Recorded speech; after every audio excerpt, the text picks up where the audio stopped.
Hello, beautiful mummies, and welcome to another episode of the Real Mummy Podcast. Before we dive into today's conversation, I want to give a sensitive content warning for all our listeners. In this episode, we will be discussing traumatic births, a profoundly emotional and potentially distressing topic. We understand that this conversation can be triggering and evoke strong emotions for some of our listeners. If you find this subject particularly difficult or you're not in a place where you can feel ready to engage with it, please take care of yourself and consider skipping this episode. We have many other episodes that might be more suitable for you right now, and we would love for you to join us next week. For those who choose to continue listening, please know that we approach this topic with great sensitivity and care. Our goal is to share these experiences to provide support, validation, and understanding to anyone who has been affected by a traumatic birth. If at any point you need additional resources or support, please visit our website at www.realmummypodcast.com, where we have compiled a list of helpful resources and contact information for professional assistance. Thank you for being here, and let's approach today's conversation with compassion, empathy, and respect for all the incredible mums listening today.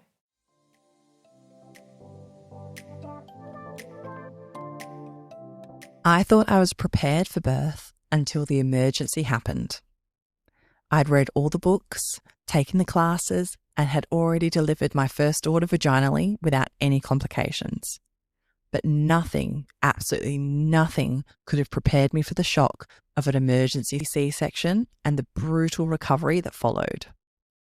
If you're listening to this because you've had a C-section or you're facing one, you're in the right place. I'll explain what actually happens in theatre, what the first days feel like, how to manage the pain, and exactly what to prepare at home. Today, we're talking about the reality of caesarean recovery, the bits no one warns you about, the timeline that's longer than you think, and most importantly, how you can actually prepare for what's coming. Because here's something that struck me afterwards. Everybody celebrates the birth, but nobody acknowledges what you've actually been through. Let's be honest about what actually happens to your body. Everyone says, congratulations on your birth, but no one says, well done surviving major surgery. Have you noticed that? It's this weird disconnect where we celebrate the baby's arrival, but completely gloss over what's actually happened to your body. When someone has their appendix out, we bring them flowers and tell them to rest. When someone has a C-section, we expect them to be up and about, caring for a newborn like nothing happened. Here's what really gets me. Society treats C-sections like they're just another way to have a baby, like choosing between the lift and the stairs. But that's not what's really happening. What's actually happening is major abdominal surgery. The kind in any other circumstance would have you signed off work for weeks and people bringing you casseroles. Let me paint you a picture of what actually happens during those 45 minutes in theatre. Surgeons cut through several layers: skin, subcutaneous fat, fascia, the abdominal muscle layers, usually separated rather than cut, the lining of the abdomen, and then the uterus, and each of these needs to heal. Each layer creates its own recovery challenges. When I learned this afterwards, lying in my hospital bed, feeling like I'd been hit by a truck, I finally understood why I felt so awful. This wasn't just having a baby. This was having my entire core structure taken apart and put back together again. But here's what really hit me. While they're doing all this cutting, they're also moving your organs around. The bladder is moved out of the way, and in some surgical techniques, the uterus may be briefly lifted to repair it. Your organs are handled in ways you wouldn't expect, which helps explain why recovery feels so hard. Imagine having that done to you and then being expected to bounce back within days. The moment I realized this wasn't just another way to have a baby was when the anesthetic started wearing off. I had this romanticized idea that I'd be holding my daughter, feeling grateful and blessed. Instead, I was lying there wondering why every single movement felt like my body was splitting apart. Because quite literally, it had been. And yet everyone around me was acting like this was normal. The midwives were cheerfully telling me I'd be fine to go home in a couple of days. Visitors were asking when I'd be back to normal. And my partner was worried about the baby, but seemed surprised that I was struggling so much with the basic tasks. It was like I was the only one who understood that something massive had just happened to my body. This is why calling it just a C-section is so damaging. We've created this language that minimizes what mothers actually endure. When we say just a C-section, we're dismissing major abdominal surgery. We're making women feel like they should cope better, recover faster, and need less help. The medical reality is stark. A C-section is classified and treated as major surgery. You'll get IV fluids, a catheter, compression stockings, and post-op monitoring. The same category as a hysterectomy or gallbladder removal. Operations that normally come with explicit instructions about limitations, rest periods, and gradual return to activity. But somehow, when it's wrapped up in the joy of having a baby, we forget the surgical part entirely. I remember the surgeon coming to check on me the day after, and he looked at my notes and said, "Oh, you've done brilliantly. Everything looks perfect." And I wanted to ask you what I was supposed to do with this information. Perfect by surgical standards still meant I could barely sit up without help. Perfect still meant even laughing, coughing, or sneezing felt like my stomach might split open. That's when it clicked for me. The medical profession sees C-sections as surgery and treats them accordingly. It's society that's got confused. It's society that's decided this particular surgery doesn't count the same way. And that confusion is what leaves women feeling unprepared, unsupported, and like they're somehow doing recovery wrong. But understanding that surgery is just the beginning. Because once you accept that reality, you need to know what those first hours actually look like when you're trying to recover from major surgery whilst caring for a newborn. The first 24 hours after a C-section aren't about bonding with the baby. They're about surviving. I know that sounds dramatic, but I need you to understand what those early hours actually look like. Because if you're expecting some sort of blissful maternal moment, you're setting yourself up for a shock that I wish someone had prepared me for. Picture this scene. You wake up from surgery and there's this tiny human that's supposedly yours, but your body feels like it belongs to someone else entirely. Everything hurts in ways you didn't know were possible. Your stomach feels like it's been sliced open, which it has. Your back aches from the spinal block. Your throat is raw. And somehow, in the middle of all this physical chaos, everyone expects you to transform into a nurturing mother. Here's the cruel irony that no one talks about. You need to care for a baby when you can barely care for yourself. I remember the midwife bringing my daughter to me for a feed, and I genuinely didn't know how I was going to hold her without my incision splitting open. The act of lifting my arms felt monumental. Shifting position in bed required a strategic plan and usually some help. So let me tell you what your first 24 hours actually looks like, because the reality is nothing like the films. You've got a catheter bag hanging off the side of your bed because you can't walk to the toilet yet. You'll usually have a catheter initially and it's removed once you can sit and walk. Your legs are wrapped in compression stockings that make you feel like a squeezed sausage. There's sometimes an IV drip attached to your arm, pumping you full of fluids and pain relief. You're wearing those lovely paper knickers and maternity pads the size of surfboards because your body is still figuring out what just happened. The pain hits you in waves, not just the incision pain, which is bad enough, but this deep throbbing ache that seems to come from everywhere at once. When you try to sit up, it feels like your entire core is going to split open. Coughing becomes terrifying because you're convinced it might actually open your stitches. Even laughing, if you can manage it, sends shooting pains across your stomach. I'll never forget trying to sit up for the first time. The physio made it sound so simple. And physios will teach you to roll onto your side and push up with your arm rather than sit using your abs. But even this technique took me about 5 minutes and felt like climbing Mount Everest. I was sweating and shaking by the end of it. This is what sitting up looked like after major surgery, and I was supposed to be doing this while holding and feeding a newborn. But here's what really gets me about those first 24 hours.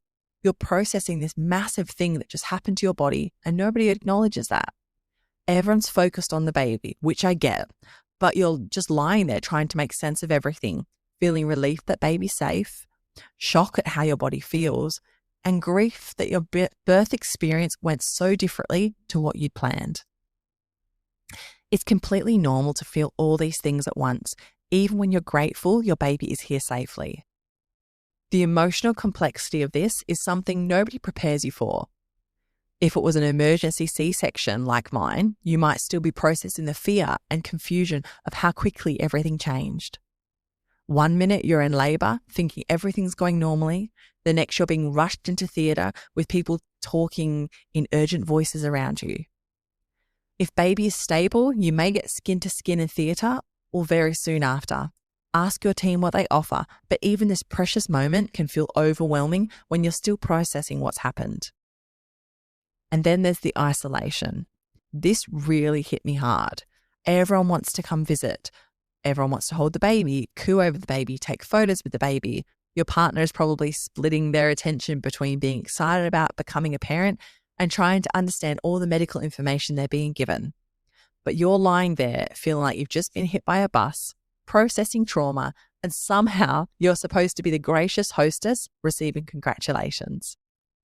I remember feeling so disconnected from everything happening around me. People were celebrating and I felt like I was watching all through a fog.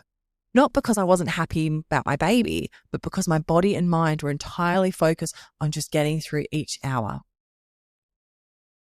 When someone asked me how I was feeling, I didn't know how to explain that I felt grateful and traumatized and exhausted and overwhelmed all at the same time. The hardest part was realizing that this was normal. Many hospitals treat all of this standard post-surgery recovery, which it was. But nobody prepared me for what standard post-surgery recovery would actually feel like when you've also got a newborn to care for. The contraindication was staggering. I needed rest and recovery time, but I also needed to learn how to breastfeed and change nappies and comfort a crying baby. What I wish someone had told me is that the first 24 hours are about medical recovery, not maternal bliss. You're not failing if you don't feel that instant rush of maternal love. You're not being dramatic if you need help with basic tasks. Your body has just undergone major surgery and it needs time to remember how to function again. And just when you think you understand what recovery looks like, you realize that everything you've been told about the timeline might not be quite right either. Everybody talks about this 6-week recovery, but nobody mentions that's just when you're cleared to drive, not when you're actually recovered.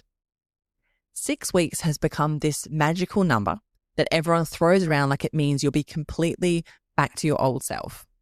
Your GP says it, your child health nurse says it, even your mother-in-law probably knows about the 6-week mark. But here's what they're not telling you. 6 weeks is when you get medical clearance to resume certain activities, not when your body has actually healed from major surgery. This myth that 6 weeks equals full recovery is one of the most damaging misconceptions about C-section recovery. Think about it logically. If someone had surgery to repair a torn muscle in their leg, would we expect them to be running marathons 6 weeks later? Of course not. But somehow we've decided that when it comes to abdominal surgery that's resulted in a baby, normal healing timelines don't apply. Clinically, you'll often be medically cleared for some activities around 6 weeks, but the wound surface usually needs 6 to 10 weeks to heal and deeper tissues and your core strength can take many, many more months to settle. Some women notice improvements several months and beyond. Everyone heals differently, which means your timeline might look completely different from your friends or your sisters. Let me break down what recovery actually looks like week by week, because the disconnect between expectations and reality is huge. Week 1, you're in hospital with a catheter, an IV, barely mobile, and everything hurts. That's expected. Week 2 to 3, you're increasing mobility, but you're still relying heavily on pain meds. Week 4 to 6, you're improving, but you should avoid heavy lifting and driving until you're comfortable. At your 6-week check, you'll get clinical clearance, but you won't have full strength back yet. Here's my personal experience with this timeline nonsense. At my 6-week check, the doctor pressed around my scar, asked if I was still bleeding, and cheerfully declared me all healed up. I remember walking out of the appointment feeling confused because while I was obviously better than I had been, I certainly didn't feel healed. I still couldn't lift my toddler without wincing. I still felt exhausted after basic household tasks. I still had this strange sensation around my scar, like the skin quite didn't belong to me. But everyone around me seemed to think that 6-week clearance meant I was back to normal. My partner started expecting me to do more around the house. Friends stopped asking me how I was feeling and started treating me like I was completely recovered. The offers of help dried up. It was like I'd crossed some invisible finish line that I didn't even know I was supposed to be running towards. This creates enormous pressure that nobody talks about. Society's expectation that you should be back to normal by 6 weeks sets women up to feel like they're failures when they're actually healing perfectly normal. When you still feel quite tired or sore or just not quite right at the 6-week mark, you start wondering what's wrong with you. Are you being dramatic? Are you not trying hard enough? Are you using your C-section as an excuse? The answer to all these questions is no. You're healing according to how bodies actually heal from major surgery, not according to some arbitrary timeline that society has decided sounds reasonable. Here's the science that nobody shares with you during your pregnancy. Your abdominal muscles don't just snap back into place. The fascia layers that were cut through need months to properly reconnect and strengthen. Scar tissue forms and remodels itself over many months. Your core stability, the deep muscle strength that helps with everything from lifting to posture, can take even longer to fully return. When I learned this, I felt this huge sense of relief. I wasn't broken or weak or recovering badly. I was just healing on the timeline that bodies actually need, not the timeline that's convenient for everyone else. Understanding the real recovery timeline changes everything about how you approach those early months. Instead of pushing yourself to meet unrealistic expectations, you can actually plan for gradual improvement over many months. Instead of feeling guilty about still having limitations at 8 weeks or 12 weeks, you can recognize that you're right on track. This isn't about making excuses or prolonging recovery unnecessarily. This is about having realistic expectations that allow you to heal properly without the added stress of feeling like you're somehow falling apart. When you know that feeling tired or having physical limitations months after surgery is completely normal, you stop blaming yourself and start focusing on actually healing. But knowing the timeline is only helpful if you understand how to manage the pain properly during those early weeks. Because here's something nobody prepared me for: how much the approach to pain relief would affect everything else about recovery. I remember the midwife saying, "Stay ahead of the pain," but I thought that meant I was being weak. I was so wrong. I had this idea that good mothers should be able to handle pain, that taking medication was somehow cheating or being dramatic. I worried it would affect my milk supply or make me drowsy when I needed to feed my baby. So I gritted my teeth and I tried to be brave. What a mistake that was. Let me challenge something that way too many believe, that way too many women believe. Taking pain medication after major surgery doesn't make you weak. It makes you smart. But somehow, when it comes to C-section recovery, we've created this narrative that suffering through pain is noble or necessary. We wouldn't tell someone recovering from heart surgery to tough it out without pain relief, would we? Yet mothers routinely feel guilty about taking the medication they've been prescribed after having their abdomen cut open. The breastfeeding worry is huge, isn't it? Everyone's terrified that pain medication will harm their baby. But here's what the medical professionals know that often doesn't get communicated clearly. Discuss the safest regime with your team, but many commonly prescribed options are considered compatible with breastfeeding. Your doctor isn't guessing, they're prescribing based on established safety data. Here's where undertreated pain becomes genuinely dangerous. When you're in constant pain, your body can't heal properly. Pain triggers stress hormones that actually slow down the healing process. Your muscles stay tense, your sleep gets disrupted, and your immune system becomes compromised. You're not just suffering unnecessarily, you're actually prolonging your recovery by trying to be tough. But it gets worse. Chronic pain after surgery often develops when acute pain isn't managed properly in those first few weeks.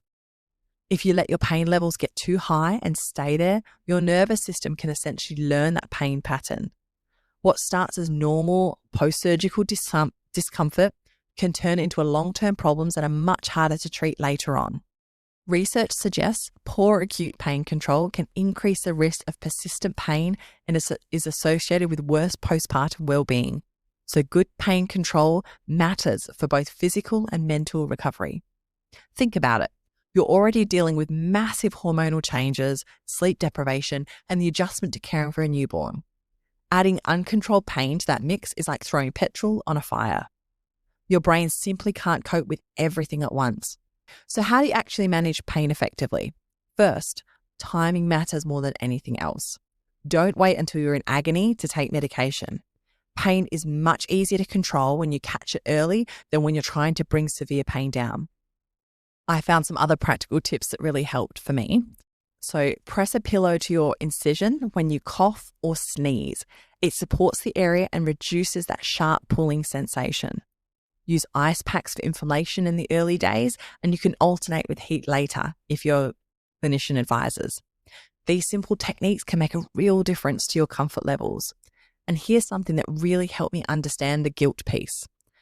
A midwife told me that managing pain properly isn't just about making yourself feel better, it's about being able to care for your baby more effectively. When you're not constantly battling pain, you can focus on learning to breastfeed. And you can actually enjoy these precious moments, these precious newborn snuggles, instead of wincing every time you need to shift position. Medical professionals are absolutely clear about this. Pain management after surgery isn't a luxury, it's part of your treatment plan. Your surgeon didn't just sew you up and send you home to suffer. They prescribe specific medications because they know your body needs them to heal properly. Following those instructions isn't weakness, it's following medical advice. I wish I'd understood earlier that proper pain management isn't about avoiding all discomfort. That's not realistic about major surgery. It's about keeping pain at manageable levels so your body can focus on healing instead of just surviving. When your pain is well controlled, you sleep better, move more easily, and actually start feeling human again sooner. That stay ahead of the pain advice wasn't about being weak. It's about being strategic with your recovery. Pain medication is a tool, and like any tool, it works best when you use it properly rather than trying to manage without it entirely. But managing physical pain is only part of the recovery. There are emotional wounds that need attention too, and they're often the ones that catch us completely off guard. Nobody warns you that you might need to mourn your birth experience while celebrating your baby.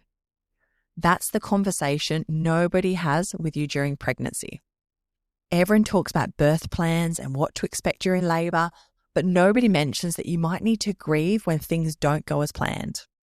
Even when the outcome is perfect, a healthy baby in your arms, you might still feel this unexpected sadness about the birth that never happened. This emotional complexity around unplanned C-sections is something so many women experience but rarely discuss. You spent months imagining your labor. Maybe you pictured those first contractions starting at home, timing them with excitement. Perhaps you imagined your partner coaching you through the pushing stage or that magical moment when they place your baby on your chest after delivery. When an emergency C-section happens, all of these imagined experiences disappear in an instant. And here's what makes the grief so complicated. You feel guilty for feeling sad when you have a healthy baby. People keep reminding you how fortunate you are that everything turned out well. Your baby is safe, you're safe, and surely that's all that matters. But deep down, you're processing this sense of loss about the experience you'd planned and prepared for. You feel selfish for caring about how your baby arrived when the important thing is that they arrive safely. Let me tell you something that took me months to understand. It's completely normal to grieve the labor and delivery you imagined while also being grateful for your healthy baby. These feelings aren't contradictory. You can feel disappointed about your birth experience and relieved about the outcome at exactly the same time. One doesn't cancel out the other. I remember the moment this really hit me. I was about 3 weeks post-surgery, holding my daughter during a night feed, and I started crying. Not happy tears, proper ugly sobbing. I felt this overwhelming sadness about missing out on the birth I'd pictured. I'd imagined those first moments of skin-to-skin contact straight after delivery. Instead, I'd been lying on an operating table, numb from the chest down while they stitched me back together. My first clear memory of meeting my daughter was when they brought her over to me, and then I had one look at her and I just vomited everywhere from the anesthetic. Then hours later, in recovery, I was more focused on the pain than bonding. The guilt that followed that crying sensation was enormous. How dare I feel sorry for myself when I had this perfect, healthy baby? What kind of mother mourns her birth experience? I felt like I was being ungrateful and selfish. I started pushing these feelings down and telling myself to focus on the positives and stop dwelling on what hadn't happened. But here's what society doesn't understand about processing birth trauma. Making women feel selfish for acknowledging their grief actually makes the healing process harder. When you're told to just be grateful and move on, you never get the chance to properly process what happened to you.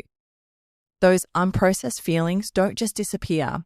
They sit there affecting how you feel about your birth experience and sometimes about yourself as a mother. The shame around these complex emotions is staggering. We've created this narrative that good mothers shouldn't care about their birth experience as long as their baby is healthy. But birth trauma is real, whether your baby is healthy or not. The fear you felt when they rushed you into theatre is real. The disappointment about your birth plan going completely out the window is real. The sadness about missing those first golden moments is real. What I learned through my own healing process is that acknowledging this grief actually helps you make peace with your experience. When I stopped trying to push away the disappointment and started accepting that it was okay to feel sad about my birth, something shifted. I could finally start processing what had actually happened instead of what I thought I should feel about this. This doesn't mean wallowing in your disappointment forever. It means giving permission to feel complex emotions without judgment. You can miss the birth experience you'd planned while also celebrating the baby you received. You can feel traumatized by the emergency surgery while also being grateful it was available when you needed it. Human emotions are complicated, and birth experiences are particularly loaded with expectations and meaning. The healing process looks different for everybody, but it usually starts with validation. Someone needs to tell you that your feelings make complete sense. You prepared for one experience and got something entirely different. Of course that's disappointing. Of course that's an adjustment period. And of course you need time to process what happened before you can fully embrace it as your birth story. Some women find it helpful to talk to their midwife, GP, or a counsellor experienced in birth trauma, or join peer groups where other mothers have shared C-section stories. Journaling can also help with remembering early moments and processing feelings. Others process by writing about it or finding online communities where they can share their story without judgment.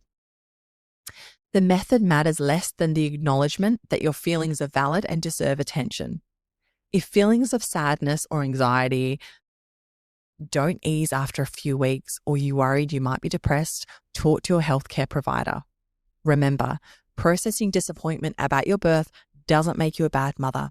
It makes you a human being who had expectations and experienced something different. That's completely normal and it's completely okay. But processing these emotions becomes much harder when you're also trying to manage everything on your own. The truth is, recovery from major surgery requires support, even when admitting you need help feels impossible. I spent 2 weeks trying to do everything myself until I think my mum found me crying over a drop spoon that I couldn't pick up. There I was, bent over awkwardly, trying to reach this stupid teaspoon on the kitchen floor, and I just couldn't do it. Every attempt to bend sent down shooting pains across my tummy, and I was exhausted, frustrated, and sobbing over a spoon. That's when my mum gently took my arm and said, "Right, we need to talk about this." Asking for help after a C-section feels impossible. You're supposed to be this capable new mother, and here you are struggling with basic tasks that you could do without thinking just weeks before. There's this voice in your head telling you that everyone else manages fine, that you should be coping better, that needing help somehow makes you inadequate. But here's the truth. Asking for help after major surgery isn't optional. It's absolutely essential. The internal battle is real though.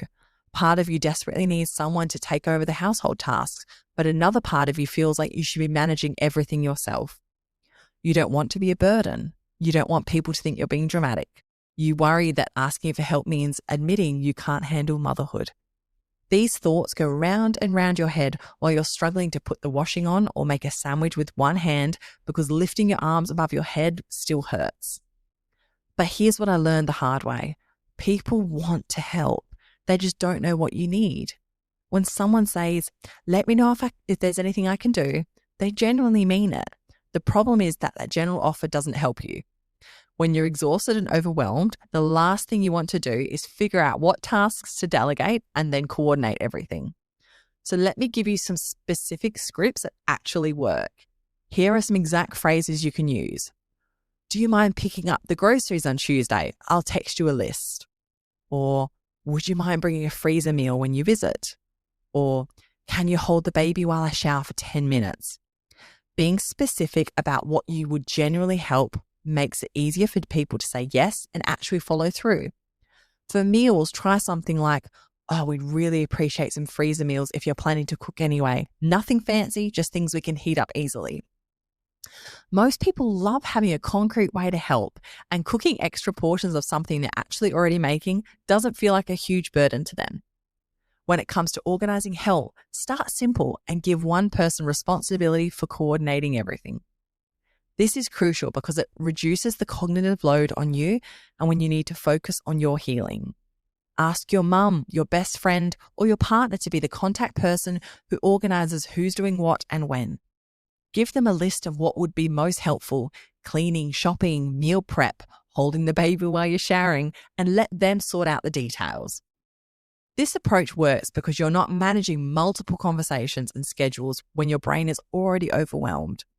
For cleaning, be specific about priorities. Nobody expects you to have a spotless house, but there are certain things that make a daily life easier. Clean clothes, a functioning kitchen, and a reasonably tidy living space can make a huge difference to how you feel. Ask different people to take on different areas rather than expecting one person to do everything. If you have older children, childcare help becomes crucial. This is one of the most effective targeted asks you can make. Arranging play dates or having someone take your older child to the park for an hour gives you breathing space. Children often love having special outings with grandparents or family friends, so this kind of help usually works well for everyone involved. Here's the reality check that changed everything for me. Accepting help isn't failure, it's intelligent resource management. You've just had major surgery and you're caring for a newborn. Your energy and physical capacity are limited right now. Using the support available to you means you can focus that limited energy on healing and bonding with your baby instead of struggling through household tasks that are genuinely difficult for you right now. Think about it this way. If your best friend had just had surgery, wouldn't you want to help her? Wouldn't you feel good about being able to do something practical and useful? When you let people help you, you're giving them the opportunity to feel connected and useful. Most people feel a bit helpless when someone they care about is struggling, so giving them specific ways to contribute actually makes them feel better too. That practical examples that worked best for me were the small specific tasks. Someone doing a weekly shop, another person taking some laundry, and a friend who came over specifically to hold the baby while I had a shower. These weren't grand gestures. They were practical solutions to daily challenges that felt overwhelming when I was recovering. Remember, asking for specific help actually makes people feel more useful and connected to your experience. Instead of hovering around wondering what they can do, they have clear ways to contribute. Everyone wins. You get the support you need, and they get the satisfaction of actually helping. But even with all the help in the world, there are practical things you need to have ready at home that no one thinks to tell you about. Here's what I wish someone had packed in my hospital bag alongside the baby clothes and maternity pads. The hospital sent me home with a leaflet, but what I actually needed was a proper survival strategy. You know those discharge notes they give you? Mine had about 3 sentences on wound care and a phone number to call if I had problems. That was it. No mention of how I'd struggle to get dressed, no warning about how picking up dropped items would become impossible, no practical advice about setting up my home so I could actually function with a healing incision. The standard discharge advice just doesn't cover the practical realities of home recovery. They tell you to avoid heavy lifting and take your pain medication, but they don't explain how your toddler wants to be picked up or how you'll reach things from high shelves. They mention keeping your wound clean and dry, but they don't prepare you for the logistics of showering when you can barely twist your torso. There's this massive gap between medical advice and real-life practicalities. The panic hit me on my second day at home. I needed to get something from the bathroom cabinet, which meant reaching above my head. Simple task, except lifting my arms that sent sharp pains across my incision. I stood there just feeling stupid and helpless over something so basic. That's when I realized I was completely unprepared for basic daily tasks with a healing incision. Let me share the specific items that genuinely made recovery easier. First, get yourself one of those grabber tools, one of those long-handled devices with a grip at the end that offers independence for reaching and picking up items. They're about $10 and worth every penny. You can pick up dropped items, reach things from shelves, and even pull lightweight items towards you without bending or stretching. An abdominal binder offers support and stabilization for your healing tissues. Check with your clinician first, but many women find medical-grade compression garments helpful. Not fashion shapewear, but actual post-surgical support garments. For personal care, you'll need front-opening tops for easier feeding access, are also loose around your middle. High-waisted bottoms feel awful against your incision, so low-rise trousers or leggings work better. Large maternity pads and mesh underwear are more comfortable than your usual underwear during those first weeks. Ice packs help with inflammation in the early days. A shower seat or stool prevents fatigue during washing. For sleeping, you'll need more pillows than you think. Not just for propping yourself up, but for supporting your incision when you turn over.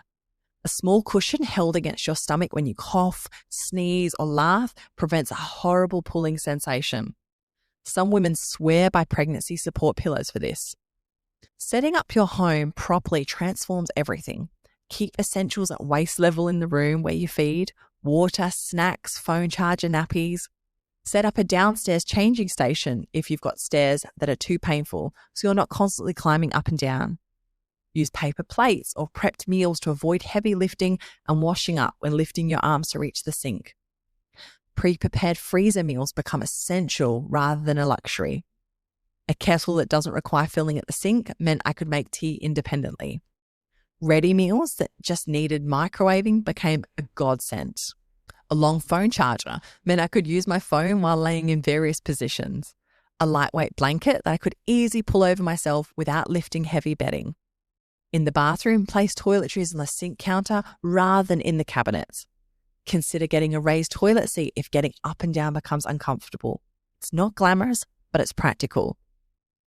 And a small handheld mirror helps you actually see your incision properly during the early days when bending down to look is impossible.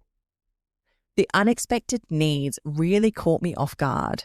A nightlight for middle of the night feed so I wasn't fumbling around in the dark. A small cooler bag to keep drinks and snacks nearby during long feeding sessions. These aren't luxuries, they're practical solutions to daily challenges that feel overwhelming when you're recovering from major surgery. Proper preparation transforms recovery from survival mode to manageable healing. When you've got the right tools and your environment set up appropriately, you can focus on rest and bonding with your baby instead of struggling through basic tasks. You're not being precious or dramatic by making things easier for yourself. You're being sensible about supporting your recovery. But even with all the practical preparations in the world, you'll still have to deal with people's opinions about your birth experience. Someone actually said to me, at least you didn't have to go through real labor with my youngest daughter. And I nearly laughed if I wasn't so angry. This was about 3 weeks after my emergency C-section when I was still struggling to get out of bed without help. And well-meaning family friend was trying to find the silver lining in my traumatic birth experience. But what she actually did was dismiss everything I'd been through.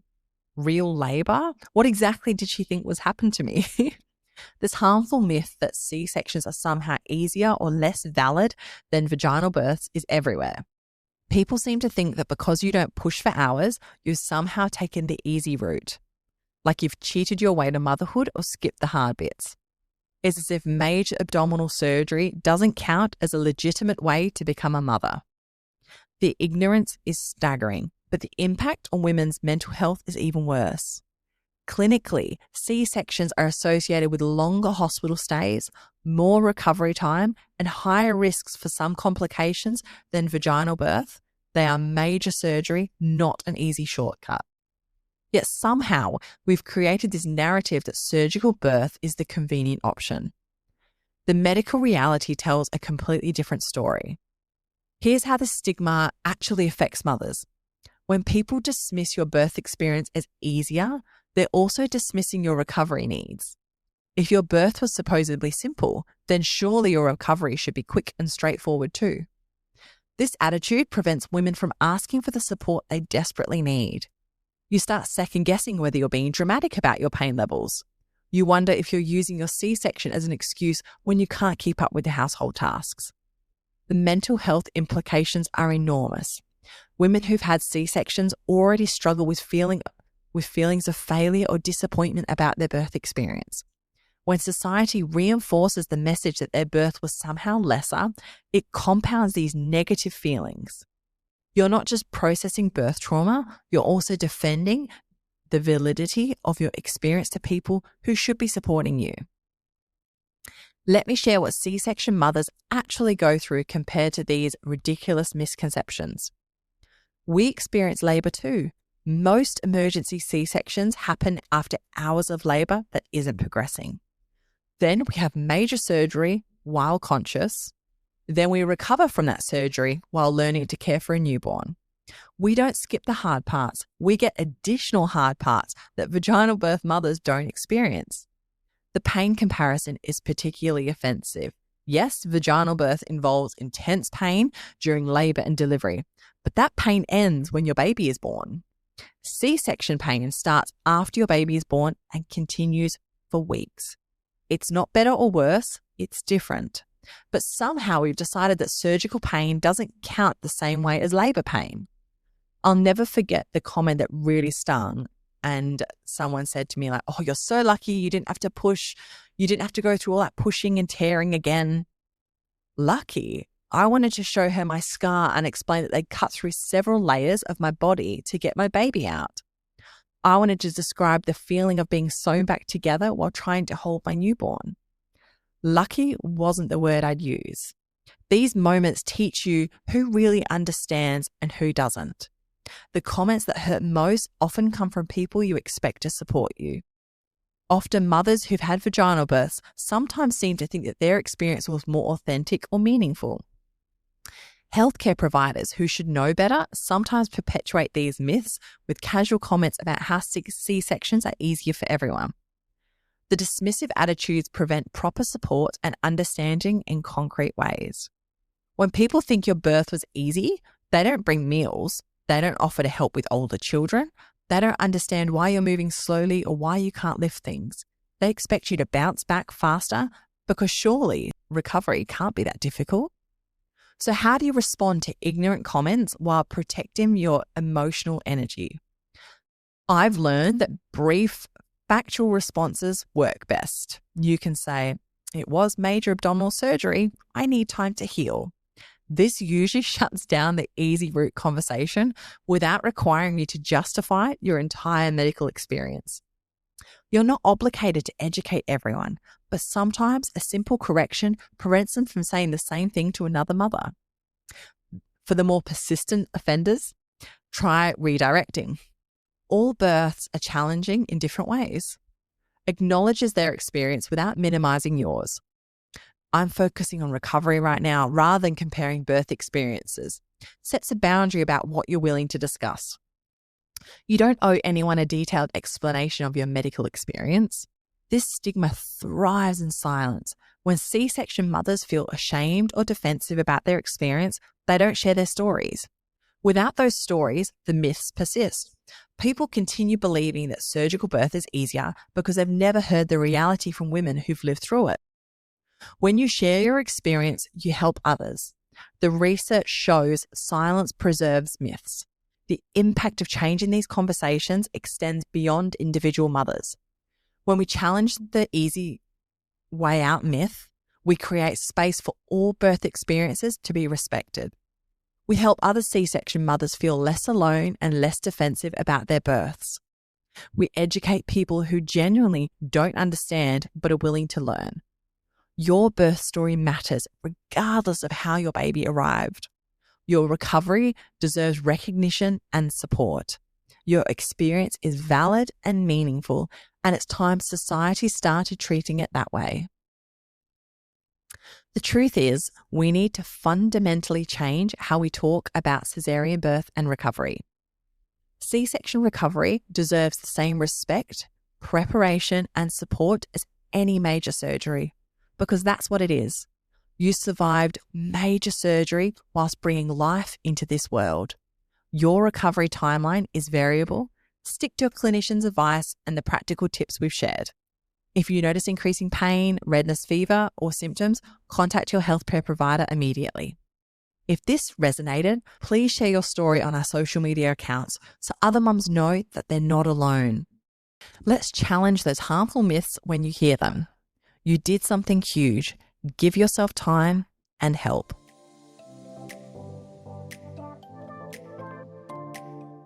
Thank you so much for tuning into this episode of the Real Mummy podcast. Remember, every mum's journey is unique and you are doing an amazing job. Please be sure to head over to our website at www.realmummypodcast.com to stay up to date with the latest episodes and dive into our recent blog articles filled with even more wisdom and stories.